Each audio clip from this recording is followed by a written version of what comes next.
The rain had been falling for 3 days straight. I stood at the edge of the swollen river, my heart hammering against my ribs as I watched the water churn and twist like a living thing.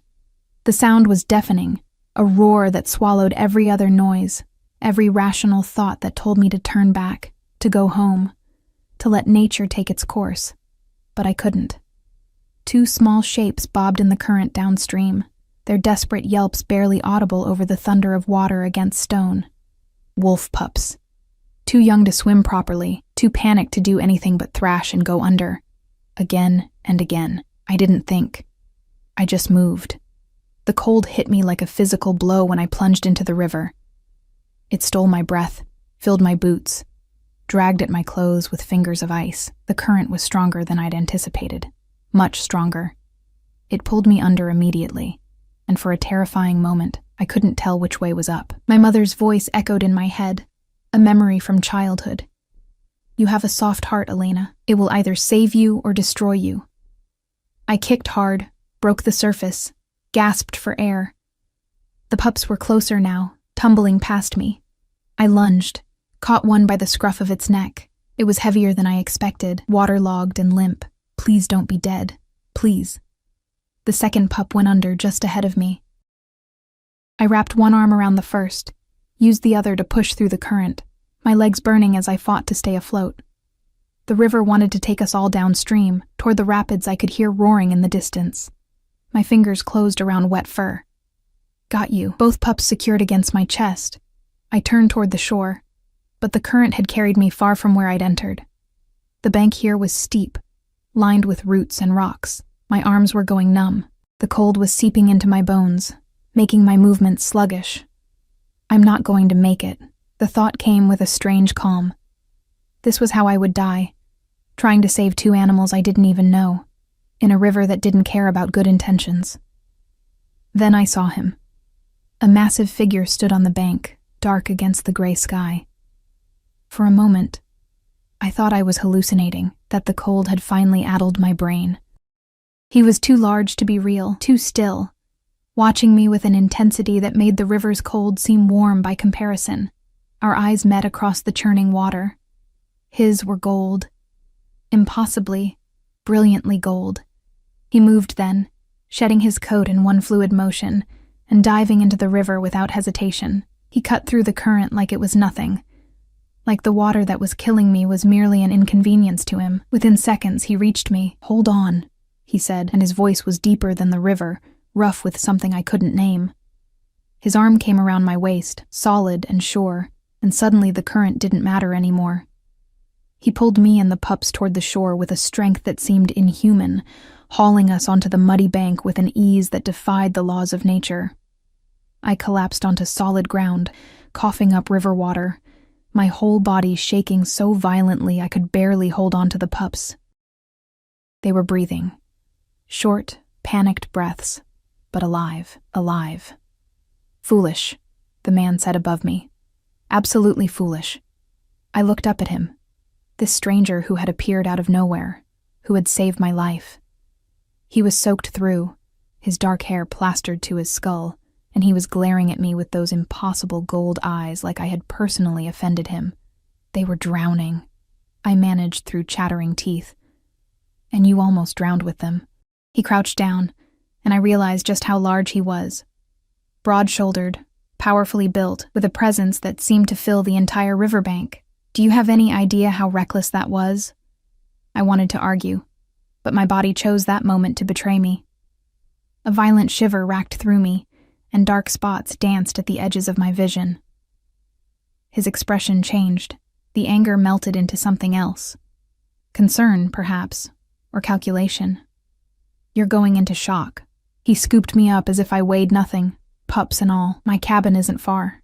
I should have protested, should have insisted I was fine, that I could walk, that I didn't need help from a stranger in the woods, but the cold had sunk too deep, and his body heat was the only thing keeping me conscious. "The pups," I whispered. "I have them." His voice softened fractionally. "Rest." I let my eyes close, just for a moment. When I woke, I was wrapped in blankets so thick I could barely move, Positioned in front of a fireplace that blazed with enough heat to thaw my frozen limbs, the pups were curled against my side, dry and sleeping peacefully. The cabin was rustic, but well-maintained. All dark wood and stone, with minimal decoration. Functional. A place built for survival rather than comfort. "You're awake." I turned my head to find my rescuer sitting in a chair across the room, watching me with those unsettling golden eyes. In the firelight, I could see him properly now. He was younger than I'd first thought, perhaps in his early 30s, with sharp, aristocratic features and an intensity that made me want to look away. "Thank you," I said, "for saving us." He didn't smile. "You saved them first. I merely prevented you from paying for that kindness with your life." Something in his tone made me defensive. "They would have died. Yes." He leaned forward, elbows on his knees. "And you would have died with them. Was that an acceptable trade to you?" I met his gaze steadily, despite the way it made my pulse quicken. I didn't think about it. That much is obvious. He stood abruptly, moved to the fireplace to add another log. "What's your name?" "Elena." I paused. "Elena Morrison." He went very still, his back to me. When he turned, his expression had shifted into something unreadable. "Morrison, you're from the town." It wasn't a question, but I nodded anyway. "About 5 miles east. I was hiking when I heard them crying." "In a storm." His voice was flat. "You went hiking in a 3-day storm." Heat crept up my neck. "I like the rain." This time, the corner of his mouth twitched. Not quite a smile, but close. "Clearly, self-preservation is not your strong suit." Before I could respond, one of the pups stirred against me, letting out a small whimper. I ran my hand over its damp fur, checking for injuries. They were both so small, probably only a few weeks old. Where did they come from? I wondered aloud. Their mother should have been dead. The word was harsh, final. He crossed his arms. "Hunters, 2 days ago. They killed her and missed the pups in their den." The grief that washed through me was surprising in its intensity. I'd never seen these pups before today, never known their mother. But the thought of them alone and terrified made my chest ache. "That's awful," I whispered. He watched me carefully, as if my reaction was somehow important. "You have a kind heart, Elena Morrison. Dangerously kind." "Is kindness dangerous? In these woods?" He moved closer, and I had to tilt my head back to maintain eye contact. "Yes, very much so." There was a warning in his words, but also something else. A weariness that spoke of experience. This man knew danger intimately. "What's your name?" I asked. He hesitated, and for a moment I thought he wouldn't answer. Then, Dante. Dante Silvercrest. The name sent a chill through me that had nothing to do with my ordeal in the river. Silvercrest. I'd heard that name before, whispered in town with a mixture of fear and reverence. They were the family that owned the vast territory north of the town, the ones who kept to themselves, who were rarely seen but always felt, the ones people said weren't entirely human. I must have shown my recognition because his expression hardened. "So you've heard of us." "Only rumors," I said carefully. "Nothing concrete. Rumors are often rooted in truth." He turned away, moving to the window. "The storm is getting worse. You'll stay here tonight." It wasn't an invitation. It was a statement of fact. Outside, lightning split the sky, illuminating his profile for a brief second. He looked like something out of a painting, beautiful and terrible and utterly alone. "Dante?" My voice was small in the vast cabin. "Why were you by the river?" He didn't turn around. "I heard them crying. The pups." A pause. "I was coming to help when you dove in." So he would have saved them regardless. The knowledge settled something in my chest. "We're not so different then," I said softly. He did turn then, and the look he gave me was complex. Surprised, wary, and something that might have been longing quickly buried beneath walls of ice. "Don't mistake one similarity for understanding, Elena." His voice was gentle despite the warning. "You don't know what I am." But as I sat there, wrapped in his blankets, warmed by his fire, with 2 sleeping pups against my side and the storm raging outside, I realized I wanted to know. I wanted to understand this strange, intense man who saved reckless women from rivers and spoke of danger like it was an old friend. The firelight cast shadows across his face, and for just a moment, I could have sworn his eyes flashed with something wild, something that proved every rumor I'd ever heard about the Silvercrest family might be true, and instead of fear, all I felt was curiosity. Outside, the storm continued to rage, but inside this cabin, something else was beginning, something that would change both our fates in ways neither of us could yet imagine. I woke to silence. The storm had passed during the night, leaving behind that peculiar stillness that follows violence. Pale morning light filtered through the cabin windows, casting everything in shades of silver and gold. The pups were gone. I sat up quickly, panic flaring in my chest, but then I heard it, soft whimpering from across the room. Dante sat on the floor near the kitchen, both pups in his lap, feeding them from a bottle with a patience that seemed at odds with his intimidating presence. He glanced up, caught me watching. They were hungry. "You just happened to have puppy formula?" I asked, pushing the blankets aside. My clothes from yesterday were draped over a chair by the fire, dry now. Someone had changed me into an oversized shirt that fell to my knees. A faint flush colored his cheeks, barely perceptible, but there. "I didn't. You were unconscious and hypothermic." I kept my eyes closed. The image of this powerful man awkwardly undressing an unconscious stranger while determinedly not looking was so absurd that I laughed.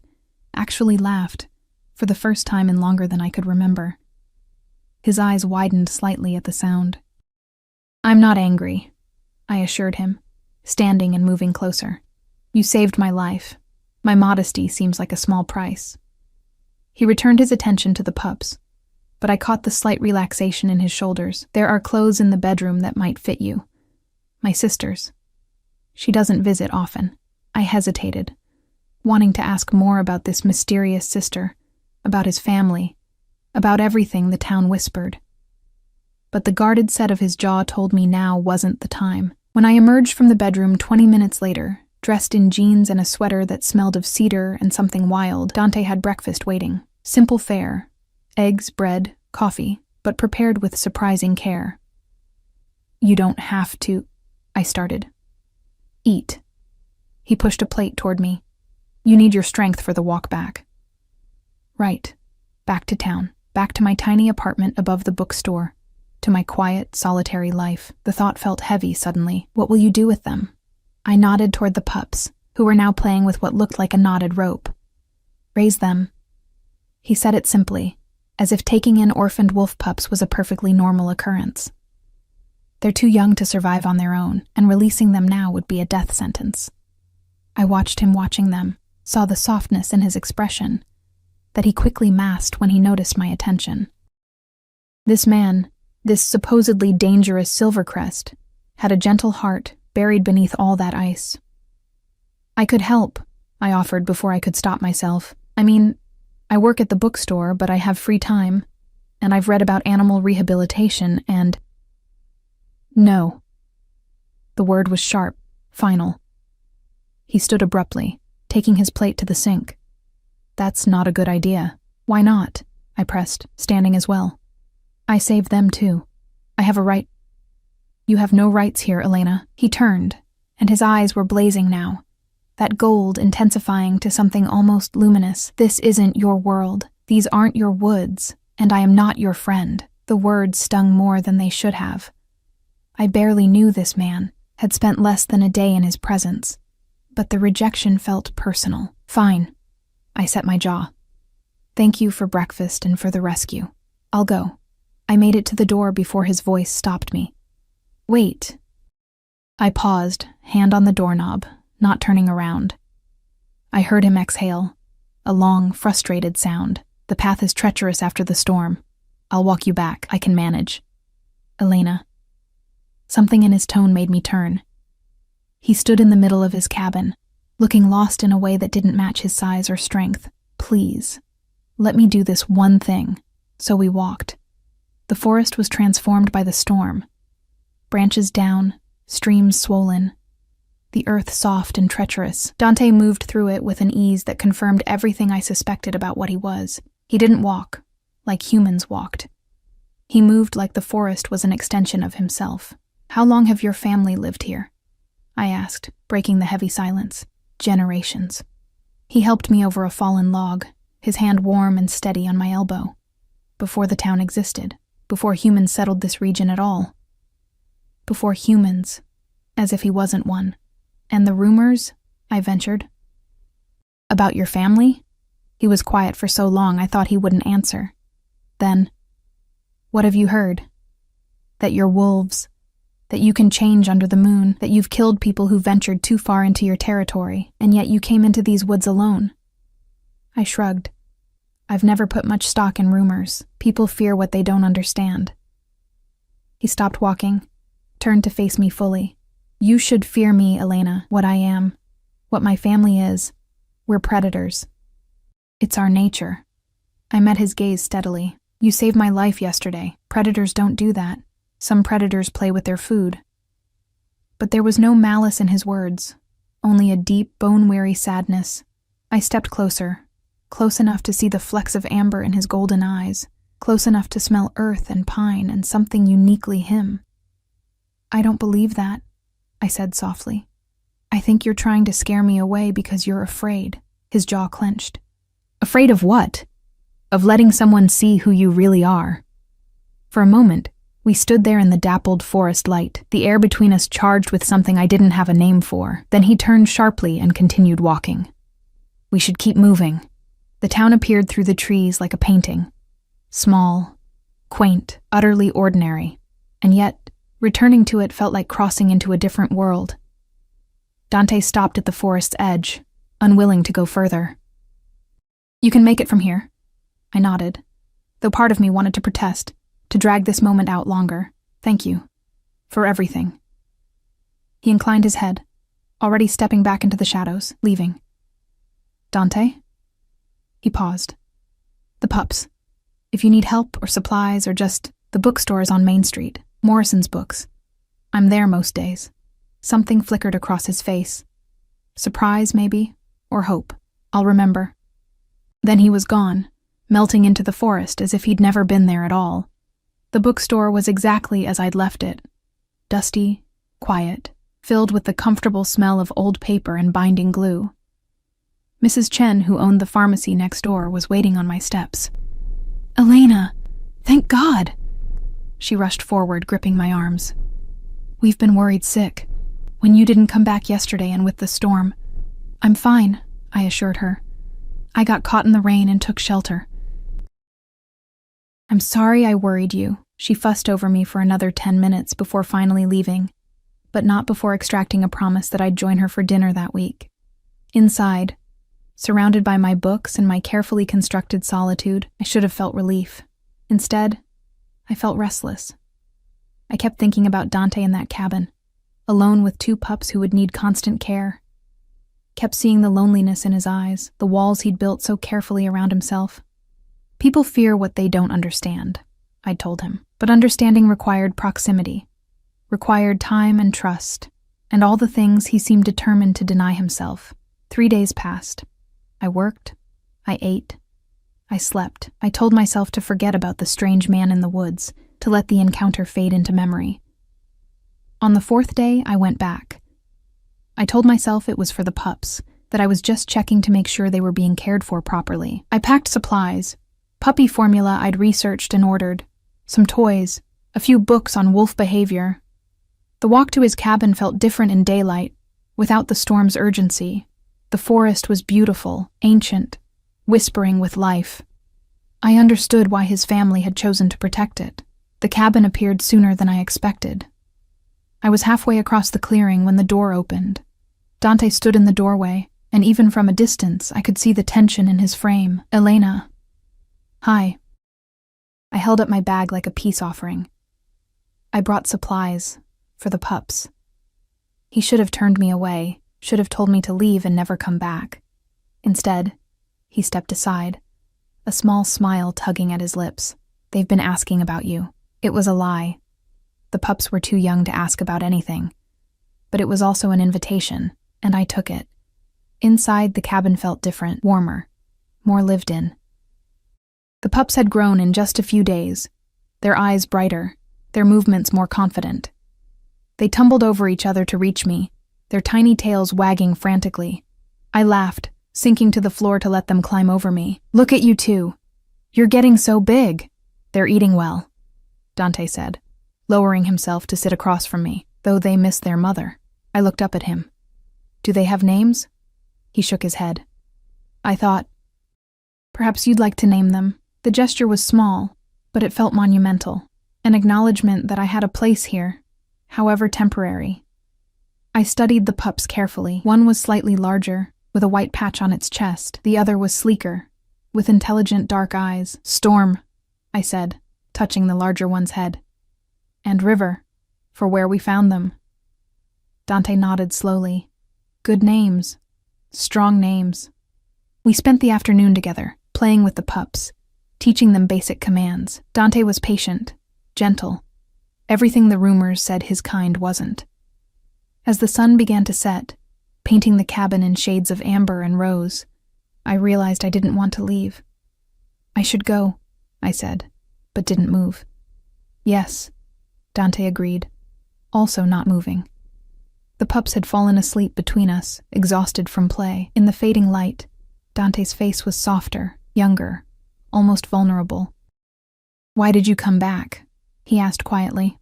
I considered lying, giving him an easy answer about the pups or supplies, but something in his expression demanded honesty. "Because I wanted to," I said simply. "Because 3 days was too long." His breath caught.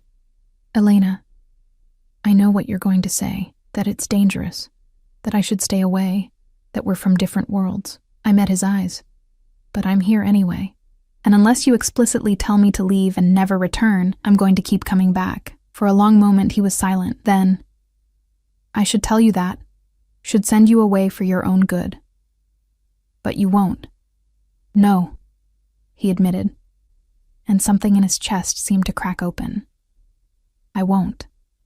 Outside, the first stars appeared in the darkening sky. Inside, 2 orphaned pups slept peacefully, and 2 lonely souls sat in comfortable silence, no longer quite so alone. It was a beginning, fragile, uncertain, but real.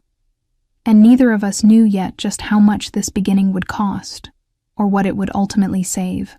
The weeks that followed fell into a rhythm I hadn't known I was craving. I came to the cabin every other day, sometimes staying for hours, sometimes until the sun dipped below the trees, and Dante insisted on walking me home. We didn't talk about what we were doing, this careful dance around something neither of us was ready to name. We simply existed together, watching Storm and River grow stronger, faster, wilder.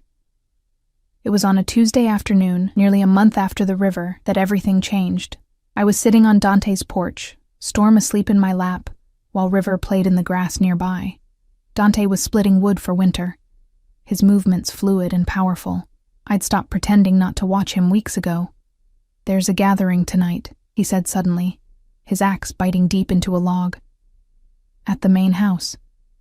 I looked up, surprised. He rarely mentioned his family, the larger pack that lived deeper in the forest. "A gathering?" "The Autumn Council. All families attend." He set another log on the block. "It's political. Tedious." Something in his tone suggested it was more than tedious. "Do you have to go?"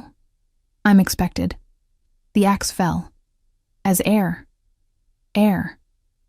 The word hung in the air between us, a reminder of all the things we'd been carefully not discussing. Dante wasn't just a man who lived in the woods. He was royalty in his world, next in line to lead his people. "I see," I said carefully. He stopped, turned to look at me. "I want you to come with me." I nearly dropped Storm. "What?" "To the gathering." He set the axe down, moved closer. "I want you there. Dante, I'm human. Your people will accept my choice." His jaw was set, stubborn. "You've been coming here for weeks. It's time they knew about you." My heart hammered. "Knew what about me exactly?" He crouched down in front of me, his golden eyes intense. "That you're important to me, that you're under my protection." He paused. "That you're mine." The possessive word sent heat rushing through me, but also fear. I don't understand what that means in your world. It means no one touches you, no one threatens you, no one questions your right to be here. His hand came up, almost touching my face before he caught himself. Please, Elena. I know it's asking a lot, but yes. He blinked. Yes? I'll go. I stood, forcing him to rise as well. But Dante, you need to tell me what I'm walking into. I need to understand. So he told me. About pack hierarchy, about the alpha lineage his family carried, about the tension with other families who thought his father too lenient with humans, too willing to coexist rather than dominate, about the counselors who would see me as weakness, as proof that the heir was compromised. They'll try to intimidate you, he warned. Some will be outright hostile. And you think I can handle that? His smile was fierce, proud. I've seen you dive into a raging river for creatures you didn't know. Yes, Elena. I think you can handle anything. The main house was not what I expected. It was massive, built of stone and timber, rising from the forest like it had grown there naturally. Lights blazed from every window, and I could hear voices, laughter, music, drifting on the evening air. Dante's hand found mine as we approached. Stay close to me, and remember, you belong here because I say you do. The moment we entered, silence fell. The great hall was filled with people, dozens of them, all turned to stare at the human woman on their heir's arm. I felt the weight of their gazes, the mixture of curiosity and hostility, the predatory assessment. Then a woman stepped forward, and the crowd parted for her like water. She was stunning, tall and regal, with silver-streaked dark hair, and eyes the same gold as Dante's. Power radiated from her in waves. Mother, Dante said, inclining his head, his mother, the Alpha. I barely resisted the urge to curtsy. So this is her. Her voice was cultured, measuring. She circled me slowly, and I forced myself to stand still under her inspection, the human who's been occupying my son's time. Her name is Elena Morrison, Dante said, his tone warning. And she's my guest. His mother's lips curved in something that wasn't quite a smile. Is that what we're calling it? Before Dante could respond, a man joined us. Older, with gray in his beard, and laugh lines around his eyes. His presence was warm, where the woman's was cold. Don't terrorize the poor girl, Celeste.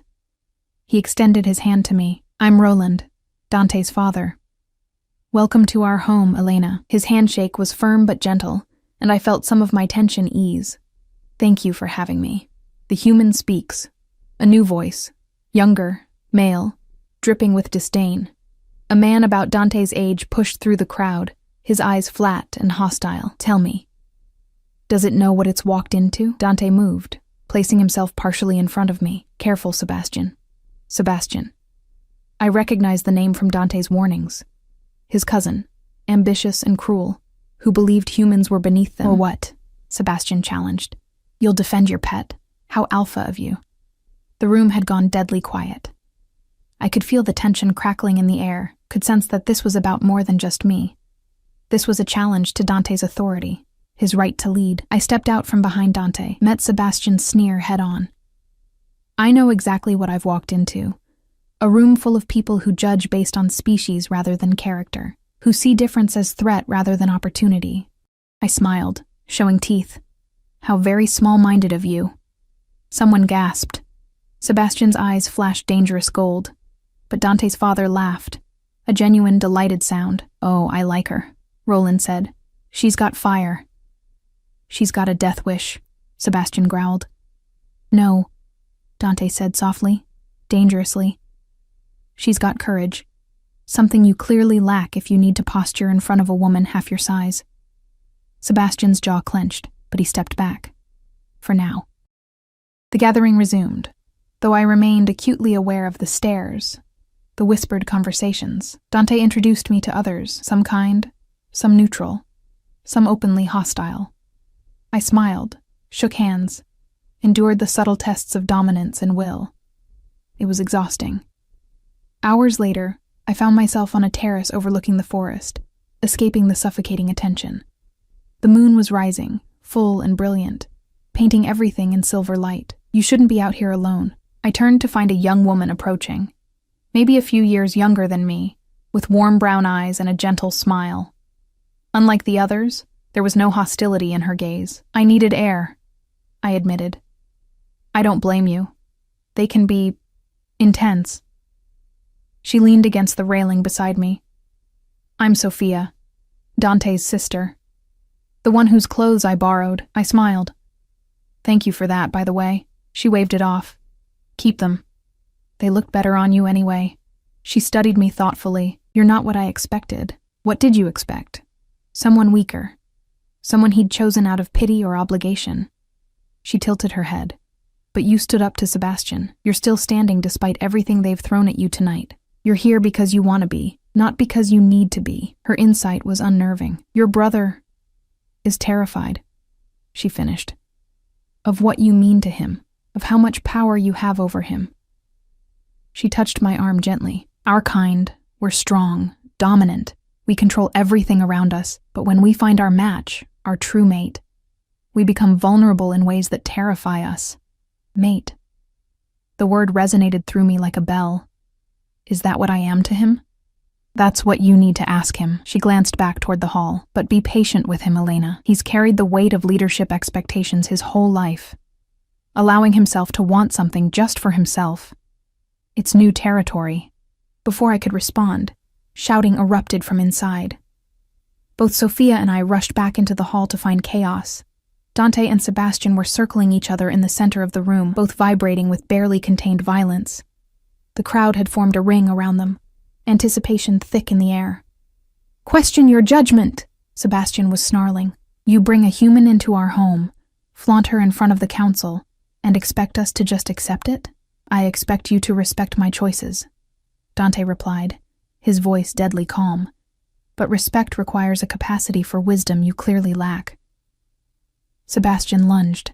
What happened next was too fast for my human eyes to fully track. They collided with a force that shook the floor, grappling, striking, moving with inhuman speed. The crowd roared its approval, bloodlust rising.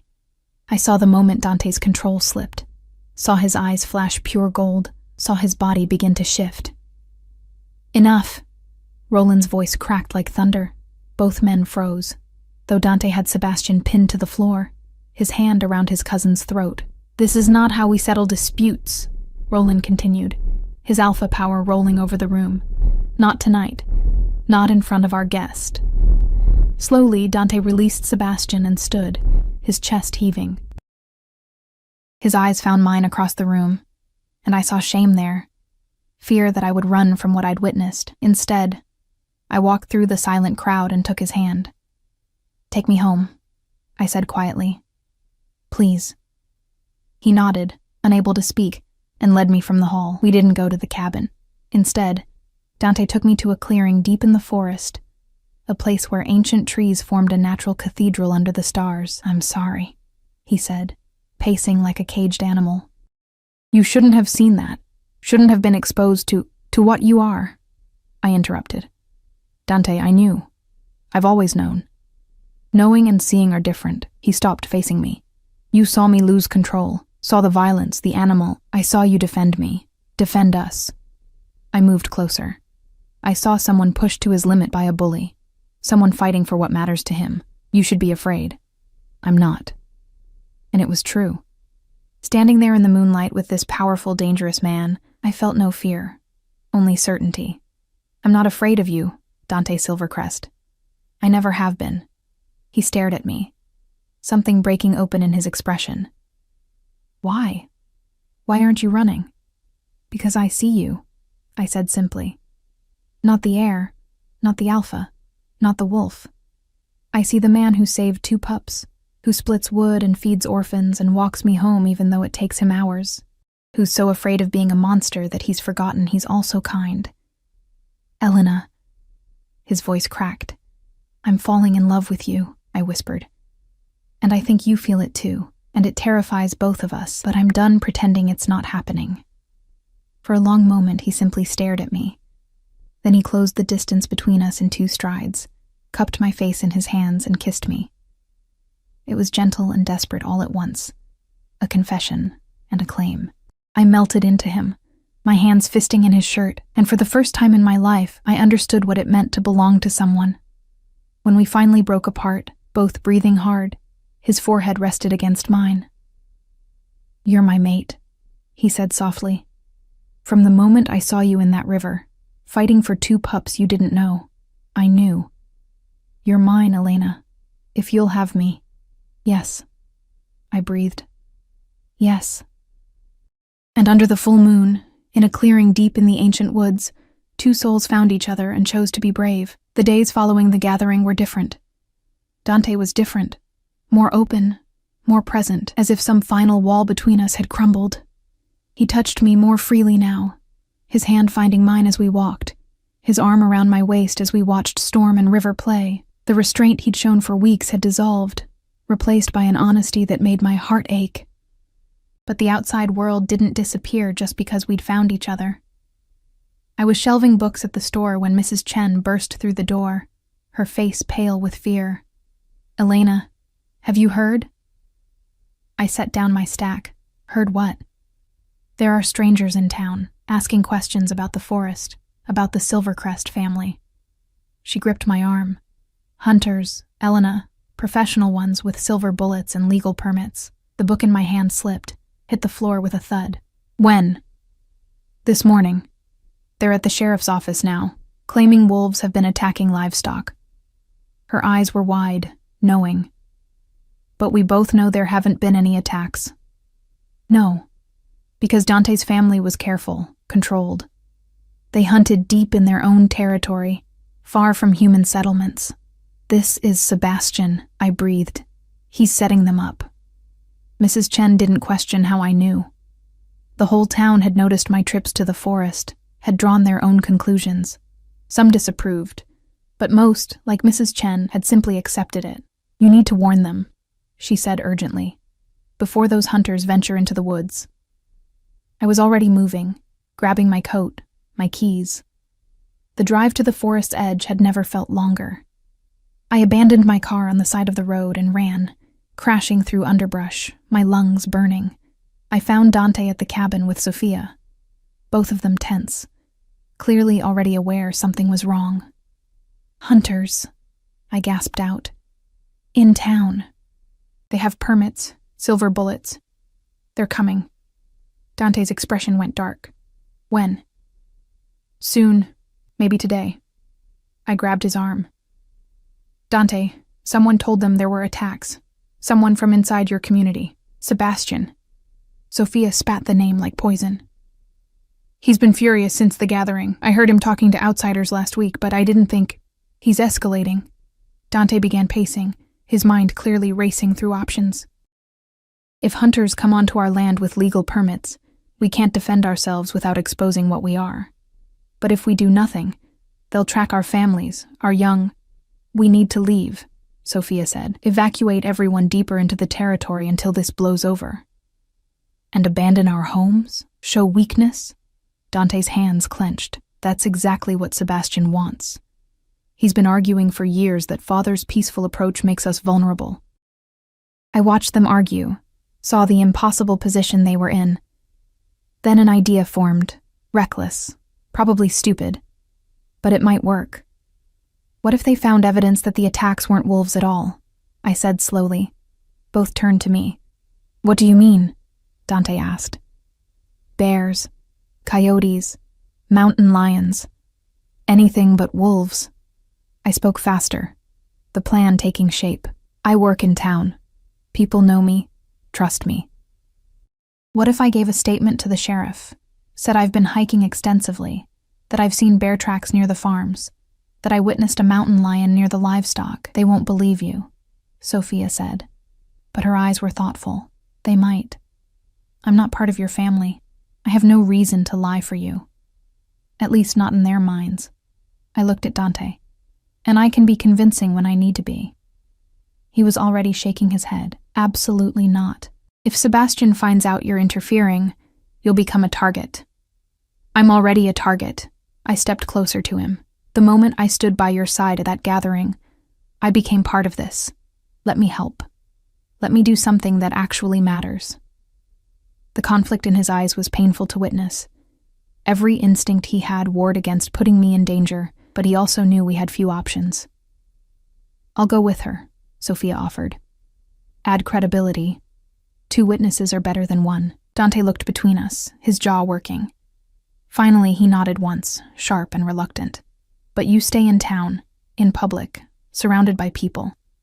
You don't go anywhere alone until this is resolved." "Agreed," I said. He pulled me close, buried his face in my hair. "If anything happens to you, it won't," I promised, praying I was right. The sheriff's office was exactly as intimidating as I remembered from the one time I'd been there to register my car. Sheriff Morrison, no relation, was a burly man in his 50s who'd lived in this town his whole life. The hunters were there too. 3 men, professionally equipped, exuding the kind of confidence that came from years of tracking and ending lives. "Miss Morrison," the sheriff greeted me. "What can I do for you?" "I heard there were concerns about wolf attacks," I said, keeping my voice steady.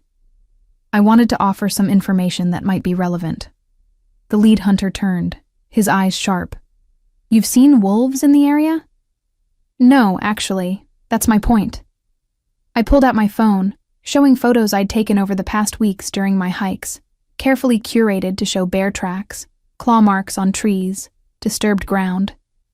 I hike extensively in the forest. What I have seen are bears, large ones, and mountain lions. The tracks near the Henderson farm, those were bear tracks, not wolf. "You're certain?" The sheriff leaned forward to look at my photos.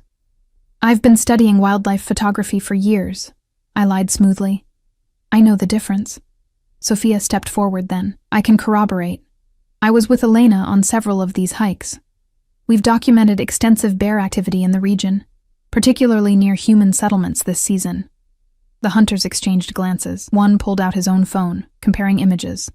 "She's right," he said reluctantly. "These are ursine prints, not canine." "But the witness reports—" Another hunter started. "Could easily be mistaken," I interrupted. "In poor light, a large bear on its hind legs can look remarkably like a wolf, especially to someone who's frightened." The sheriff rubbed his jaw. "You're saying we've got a bear problem, not a wolf problem?" "I'm saying the evidence suggests bears, and bears, while dangerous, require different management approaches than wolves." I met his eyes steadily. "Approaches that don't involve venturing deep into the Silvercrest territory and potentially starting a conflict with a family that's been peacefully coexisting with this town for generations." It was a bold statement, acknowledging the Silvercrest family directly. But sometimes boldness worked where subtlety failed. The lead hunter wasn't convinced. "We have permits for wolf control, which are useless if there are no wolves attacking livestock," the sheriff said, warming to my explanation. He'd always been friendly with Dante's father, I remembered. "Morrison's got a point. We redirect our resources to bear management. Maybe bring in wildlife control instead of hunters. And we solve the problem without unnecessary escalation." The hunters weren't happy, but without evidence of wolf attacks, they had no grounds to proceed. Within the hour, they'd packed up and left, muttering about wasted trips and unreliable witnesses. When they were gone, the sheriff turned to me. "That was quite a performance, Miss Morrison." My stomach dropped. "I don't know what you—" He held up a hand. "I've lived here 40 years. I know the Silvercrest family, know what they are. My grandfather knew them, and his father before him." He leaned back in his chair. "They've never caused trouble, never threatened us. Hell, they've helped us more times than I can count. Found lost hikers, warned us about storms, kept the real predators in check." "Then why?" "Because someone wanted to cause trouble, and I'm betting I know who." His expression hardened. "You tell Dante that if Sebastian tries something like this again, he won't find me so easily swayed. Some of us remember the old agreements, the old truces. We honor them." Relief flooded through me. "Thank you, Sheriff. Thank you, Miss Morrison, for being brave enough to stand up for what's right." He smiled slightly. "Even if your wildlife photography skills need work." Outside, Sophia grabbed my arm, her eyes bright. "That was brilliant. Did you see their faces when—" She stopped abruptly, her expression changing to alarm. I turned to find Sebastian blocking our path, his face twisted with rage. "Clever little human," he hissed. Did you really think that would work? It did work, I said, forcing my voice to stay steady despite my racing heart. The hunters are gone. For now. But I can call in favors, create more incidents, more pressure. He stepped closer, and I could smell the threat on him. You're a liability, Elena, a weakness. And I will exploit every weakness in my cousin's armor. Touch her, and I'll end you. Dante emerged from an alley, flanked by his father and 3 other pack members. The display of force was unmistakable. Sebastian sneered. Hiding behind your family now? Protecting mine, Dante corrected. There's a difference. You've broken pack law, Sebastian, endangering the family for personal gain. The council will hear of this. The council? Sebastian laughed, but it was edged with nervousness. You think they'll believe your human pet over me? They'll believe the evidence, Roland said, his voice carrying absolute authority. The phone records showing your calls to hunting organizations, the testimony of pack members who heard you plotting, the money trail from the payments you made for false reports. Sebastian's face went white. You can't prove. We can prove everything, and Dante's smile was sharp and cold. You've been sloppy in your hatred, cousin, and now you'll face the consequences. For a moment, I thought Sebastian might attack anyway. Consequences be damned. His body vibrated with barely leashed violence, his eyes flashing between gold and human. Then he turned and fled, disappearing into the forest. The tension bled from Dante's frame. He reached for me, pulled me against him, his heart hammering against my ear. You're safe, he murmured. You're safe now. But as I stood there in his arms, surrounded by his family, I knew this wasn't over. Sebastian's hatred ran too deep, his ambition too fierce. He would try again, in different ways, until either he won or was permanently stopped. What happens now? I asked quietly. Roland answered, his expression grave. Now we prepare. The council will convene. Sebastian will be judged. And you, Elena, he met my eyes with something like respect. You've proven yourself today, not just to us, but to the town. You've built a bridge where there was only a divide. I did what needed to be done, I said simply, which is precisely what a true alpha's mate would do. He smiled, genuine warmth breaking through his serious demeanor. Welcome to the family, Elena Morrison. Officially this time. As his pack members came forward one by one to acknowledge me, to accept me as one of their own, I realized something fundamental had shifted. I was no longer the outsider looking in, no longer the human who didn't belong. I had found my place, my purpose, my home, and I would defend it with everything I had. The council convened 3 days later in the Great Hall, and this time, I wasn't just a curious guest, I was a witness. The room was packed with pack members from across the territory, all gathered to see justice served. Dante stood at my side, his presence a constant source of strength as we faced the assembled council of elders. Sebastian stood opposite us, defiant despite the evidence stacked against him. But I could see the fear beneath his bravado, the understanding that he'd finally pushed too far. Roland presided, his alpha authority filling every corner of the hall. Sebastian Silvercrest, you stand accused of endangering the pack through deliberate contact with hunters, falsifying evidence of attacks, and betraying our covenant with the human settlement. How do you answer? I did what was necessary, Sebastian said, his voice ringing with false righteousness. To protect us from weakness, from the dilution of our bloodlines by... His eyes cut to me. Human contamination. Murmurs rippled through the crowd, some agreeing, most disapproving. You endangered children, Sophia spoke up, stepping forward. Our youngest were in those woods when the hunters came. You risked their lives for your political games. I risked nothing. The hunters would have found nothing because there was nothing to find. Sebastian's control was slipping. This family has grown soft, hiding in the forest, bowing to human laws. We should be ruling this territory, not sharing it, ruling through fear and violence. Dante's voice was quiet but cutting. That's not strength, Sebastian. That's tyranny, and it's not what our family stands for. Your family? Sebastian laughed bitterly. You mean the family you're destroying by bringing her into it? He pointed at me.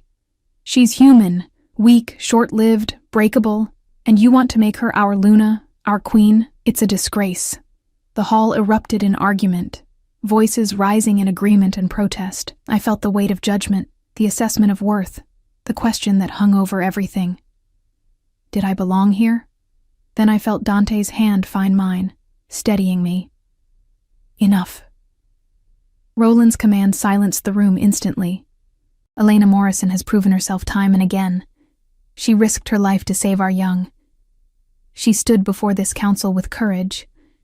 She protected our family when she could have simply walked away. His eyes swept the crowd. How many of you can claim such loyalty, such bravery? The silence that followed was answer enough. The human is not on trial here, Celeste added, and though her voice was cool, there was acceptance in it now. Sebastian is, and the evidence of his betrayal is overwhelming. The council deliberated for less than an hour. When they returned, their verdict was unanimous: exile. Sebastian would be stripped of his family name, cast out from the pack, forced to survive alone without the protection or resources of his bloodline. It was a harsh sentence, perhaps the harshest short of execution. As the guards moved to escort him out, Sebastian's eyes locked on mine one final time. This isn't over, he mouthed silently.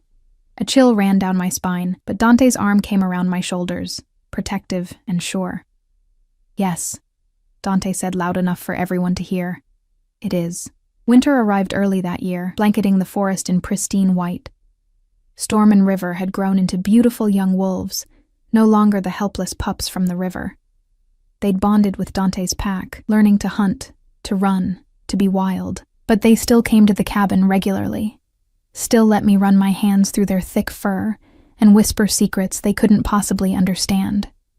I'd moved into the cabin officially 2 weeks after the trial. My apartment above the bookstore sat empty now, though I still worked there 3 days a week. The town had adjusted to my new status with surprising ease, though Mrs. Chen did insist on weekly dinners where she could make sure that wolf boy is treating you right. It was during one of those peaceful winter evenings that Dante found me on the porch, wrapped in blankets, watching snow fall through the trees. You'll freeze out here, he said, settling beside me with 2 mugs of tea. I grew up in cold weather. This is nothing. I accepted the mug gratefully anyway. Besides, it's beautiful. He followed my gaze to the forest, seeing it through my eyes perhaps. Do you miss it? Your old life? Sometimes, I admitted. I miss the simplicity. The predictability. I turned to look at him, but I wouldn't trade this for anything. Even with all the danger, the politics, Sebastian's still out there somewhere, probably plotting revenge. Even with all of that, I set down my mug, took his hand. Dante. My old life was safe, but it was also lonely. I was existing, not living. Here, with you, with your family. I finally feel like I belong somewhere. His eyes searched mine in that intense way of his. You know what comes next, don't you? If you stay, if we formalize this bond, you'll be Luna. You'll have responsibilities, expectations. Some will never fully accept you. I know. I'd been learning about pack dynamics, about what it meant to be the alpha's mate. It was daunting, overwhelming sometimes, but I'm not doing this for them. I'm doing it for us. He pulled me closer, and I went willingly, settling against his warmth. I never thought I'd find this, he murmured into my hair. Someone who sees past the power, the position, right down to who I actually am. Someone who dives into rivers without thinking, I teased. Someone with a dangerously kind heart. His lips brushed my temple. My dangerously kind heart. We sat in comfortable silence, watching the snow accumulate, and I thought about the journey that had brought me here. The storm, the river, 2 drowning pups, and a choice to act without considering the cost. That choice had changed everything. The bonding ceremony took place on the first full moon of spring. The entire pack gathered in the ancient clearing where Dante had first kissed me, where old trees formed a natural cathedral under the stars. Torches blazed against the darkness, and the air hummed with anticipation. I wore a simple dress in deep green, my blonde hair loose down my back, no jewelry, no elaborate decorations. Just myself, standing before the pack that had slowly, grudgingly, then wholeheartedly accepted me as one of their own. Dante stood at the center of the clearing in traditional ceremonial clothes, his eyes locked on mine as I approached. His father and mother flanked him, both dressed in the formal garments of alpha leaders. The ceremony was ancient, spoken in a language I didn't fully understand but felt in my bones. Roland's voice carried through the clearing as he blessed the union, acknowledged the bond, accepted me into the family line. Then it was Celeste's turn. She took my hands in hers, and for the first time since we'd met, she smiled at me with genuine warmth. "You came from the river," she said, her voice ringing clear. "From water and storm and nearly death itself. You brought life back with you, 2 orphaned souls who needed saving." Her grip tightened. "And in saving them, you saved my son from a loneliness he didn't even know he carried." My eyes burned with unshed tears. "You've proven yourself time and again. Not through strength or dominance, but through compassion, courage, and an unshakable moral core." She released one hand to cup my cheek. "I welcome you, Elena Morrison, as daughter, as Luna, as family." The pack erupted in howls of approval, a chorus that echoed through the forest and set my heart racing. Then Dante stepped forward, and the world narrowed to just the 2 of us. "I was drowning long before you jumped into that river," he said quietly, for my ears alone. "Drowning in duty and expectation, and the weight of who I was supposed to be. You pulled me out. You showed me it was possible to be both alpha and human, both strong and gentle, both leader and lover." He took my hands, brought them to his lips. "You are my mate, my miracle, my home. And I promise you, for as long as I live, I will protect you, cherish you, and love you with everything I am. I love you," I whispered, tears finally spilling over. "I love you so much." The kiss that sealed our bond was witnessed by the entire pack, celebrated with howls and cheers. And when Dante lifted me in his arms and spun me around, both of us laughing like children, I felt the final piece of my soul slot into place. This was where I belonged. This was home. 5 years later, I stood in the same clearing, but everything had changed. Storm and River lounged at my feet, fully grown now and powerful, having established their own small pack deeper in the territory. They still visited regularly, still treated me like their mother despite being wild and free. Dante stood beside me, his arm around my waist, as we watched our daughter, 3 years old with blonde curls and golden eyes, play with the other pack children. She'd inherited the best of both worlds, my compassion and his strength, my curiosity and his wisdom. The town and the pack had reached a new understanding over the years. The old sheriff had retired, and his daughter, who'd grown up hearing stories about the Silvercrest family, had taken his place. She worked closely with Roland to manage the territory, to protect both human and wolf interests. Sebastian had never returned. Rumor said he'd died somewhere in the Northern Territories, though we'd never confirmed it. His followers had either left or integrated back into the pack, accepting the new order. I'd written a book about local wildlife, carefully omitting any mention of wolves who could walk on 2 legs that had become a regional bestseller. The bookstore thrived, now co-owned by Mrs. Chen and me, a symbol of the bridge between 2 communities. "Mama," our daughter ran over, holding a flower. "Look what I found." I crouched down, examining the early spring bloom with appropriate solemnity. "It's beautiful, sweetheart. Did you thank the forest for sharing it?" She nodded seriously, then ran back to her playmates. Dante watched her go, his expression soft with love. "She has your heart, and your stubbornness," I replied, elbowing him gently. "A dangerous combination." He pulled me closer, pressed a kiss to my hair. "Do you ever regret it? Jumping into that river?" I thought about it. Really thought about it. About everything that choice had cost and given me. The danger, the challenges, the moments of pure terror balanced against the love, the belonging, the purpose I'd found. "Not for a second," I said honestly. "Best decision I ever made, even though you had no idea what you were getting into?" "Especially because of that," I turned in his arms to face him. Sometimes the best things in life require a leap of faith, a jump into unknown waters, a choice to act with compassion even when logic says to walk away. His eyes, those impossible golden eyes that had first captivated me, shone with emotion. You changed everything, Elena. Not just for me, but for all of us.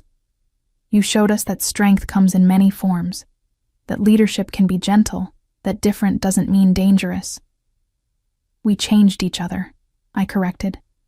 You taught me that I was braver than I knew, that my soft heart wasn't a weakness, but a gift. Around us, the pack had gathered for the spring festival, celebrating the season of renewal and growth. Children played, adults laughed, and the old divisions between human and wolf had blurred into something new, something better. Our daughter called for us, wanting to show us some new discovery. We joined her, joined the celebration, joined the life we'd built together from that first impossible moment in the river. Later, as the moon rose full and bright over the forest, I stood with my family, my husband, my daughter, my pack, and felt complete in a way I'd never imagined possible. I'd faced the raging river to save 2 pups, unaware I would change an alpha king's fate. But in truth, we'd saved each other. And in that salvation, we'd found not just love, but belonging. Not just survival, but purpose. Not just acceptance, but home. The river had taken me on a journey I never expected, through storms and danger and impossible choices, but it had delivered me exactly where I needed to be. Here. Now. Home. And I would choose it all again, every single time.